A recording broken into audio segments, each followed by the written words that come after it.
The Rothschilds broke into dealings with European royalty here at Wilhelmshof, the palace of the wealthiest man in Germany.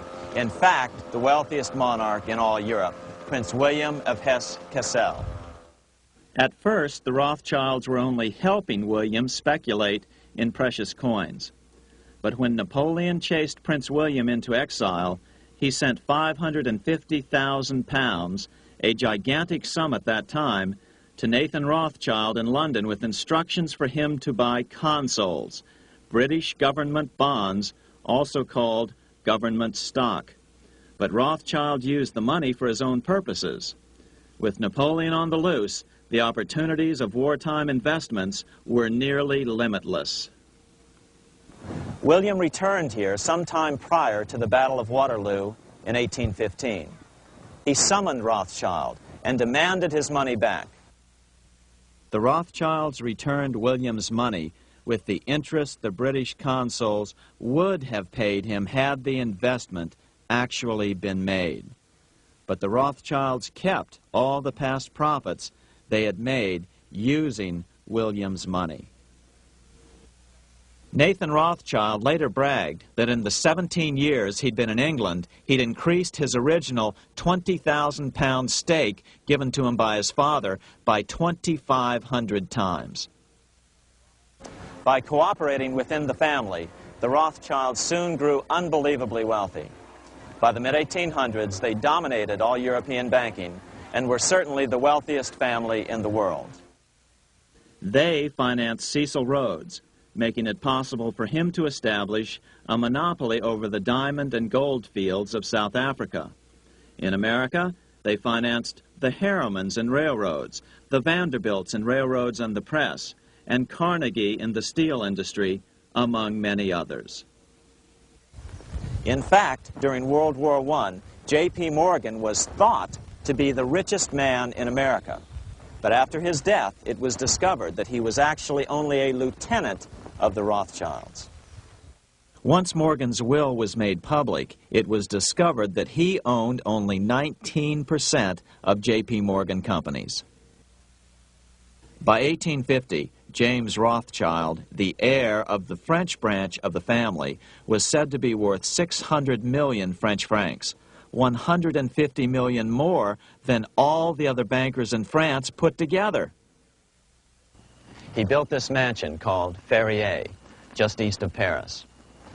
Wilhelm I, on seeing it, exclaimed, "Kings couldn't afford this. It could only belong to a Rothschild." Another 19th century French commentator put it this way: "There is but one power in Europe, and that is Rothschild."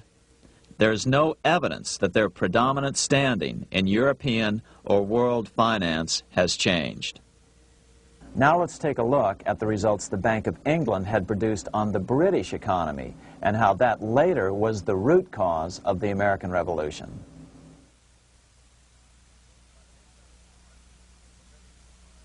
By the mid-1700s, the British Empire was nearing its height of power around the world.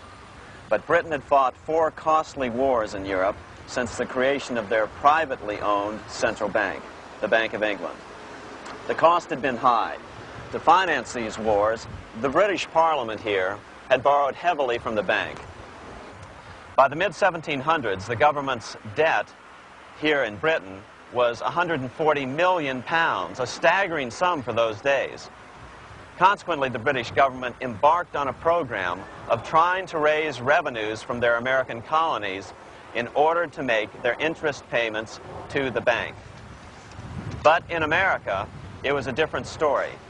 The scourge of a privately owned central bank had not yet hit. This is Independence Hall in Philadelphia, where the Declaration of Independence and Constitution were signed. In the mid-1700s, pre-revolutionary America was still relatively poor. There was a severe shortage of precious metal coins to trade for goods, so the early colonists were forced to experiment with printing their own homegrown paper money. Some of these experiments were successful. Franklin was a big supporter of the colonies printing their own paper money. In 1757, Franklin was sent to London. He ended up staying for the next 18 years here, nearly until the start of the American Revolution. During this period, the American colonies began to issue their own money. Called colonial scrip, the endeavor was very successful. It provided a reliable medium of exchange, and it also helped to provide a feeling of unity between the colonies. Remember, colonial scrip was just paper money, debt-free money, printed in the public interest, and not backed by gold or silver coin. In other words, it was a totally fiat currency. One day, officials of the Bank of England asked Franklin how he would account for the newfound prosperity of the colonies. Without hesitation, he replied, "That is simple. In the colonies, we issue our own money. It is called colonial scrip. We issue it in proper proportion to the demands of trade and industry to make the products pass easily from the producers to the consumers. In this manner, creating for ourselves our own paper money, we control its purchasing power, and we have no interest to pay to no one." This was just common sense to Franklin, but you can imagine the impact it had on the Bank of England.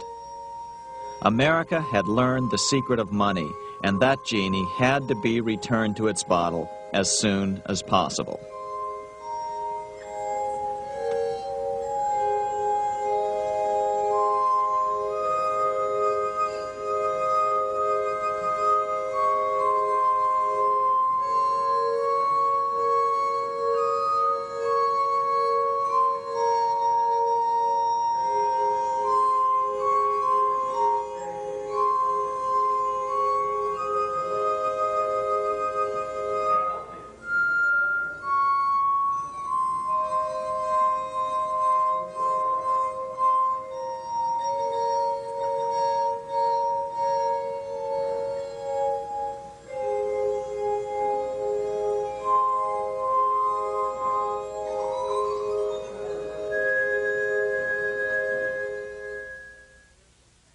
As a result, Parliament hurriedly passed the Currency Act of 1764.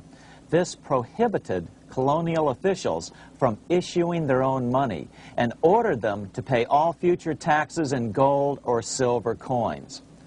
In other words, it forced the colonies on a gold or silver standard. For those who still believe that a gold standard is the answer for America's current monetary problems, look what happened to America after that.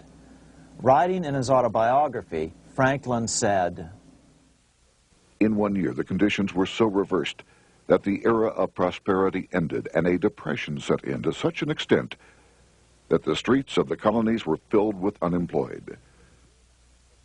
Franklin claims that this was even the basic cause for the American Revolution.